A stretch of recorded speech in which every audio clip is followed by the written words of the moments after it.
తిరుమలలో ఐటీ శాఖ మంత్రి లోకేష్ బర్త్డే వేడుకలను టీడీపీ నాయకులు ఘనంగా నిర్వహించారు. శ్రీవారి ఆలయం ఎదుట అఖిలాండం వద్ద 1016 కొబ్బరికాయలు కొట్టి ఆ దేవదేవుని ఆశీస్సులు ఎల్లప్పుడూ లోకేష్ పై ఉండాలని ఆకాంక్షించారు. ప్రతి సంవత్సరం ఈ కార్యక్రమం నిర్వహిస్తామని టీడీపీ అధికార ప్రతినిధి కోడూరు బాలసుబ్రహ్మణ్యం తెలిపారు. విజన్తో బలమైన నాయకత్వంతో ఈరోజు రాష్ట్రం ముందుకు వెళుతుందని, భవిష్యత్తు తరాలకు దిక్సూచిలా వ్యవహరిస్తున్న మంత్రి జన్మదిన వేడుకలు జరుపుకోవడం ఆనందంగా ఉందన్నారు.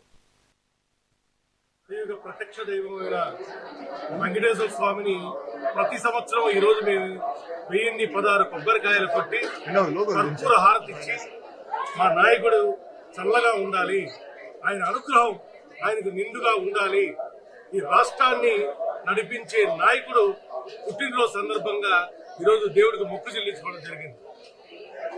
ఈరోజు ఆంధ్ర రాష్ట్రం ఏ విధంగా అభివృద్ధి పదంలో నడుస్తుందో మనందరికీ తెలుసు.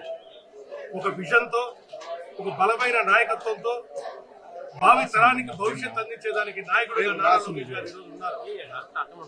అలాంటి నాయకుడు చల్లగా ఉండాలని ఆ దేవదేవుణ్ణి మేమందరం దేవుని భక్తులుగా మేమందరం ఆయన్ని ప్రార్థించాం.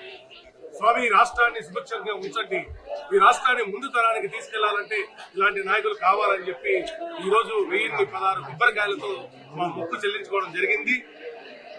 ఇక్కడ ఆ స్పందన చూస్తుంటే దేవుడి దగ్గర గోవింద నామాలతో, గోవింద భజనలతో అందరూ కూడా ఏకకంఠంతో రాష్ట్రం సుభిక్షంగా ఉండాలని అందరూ కోరుకున్నందుకు మాకు చాలా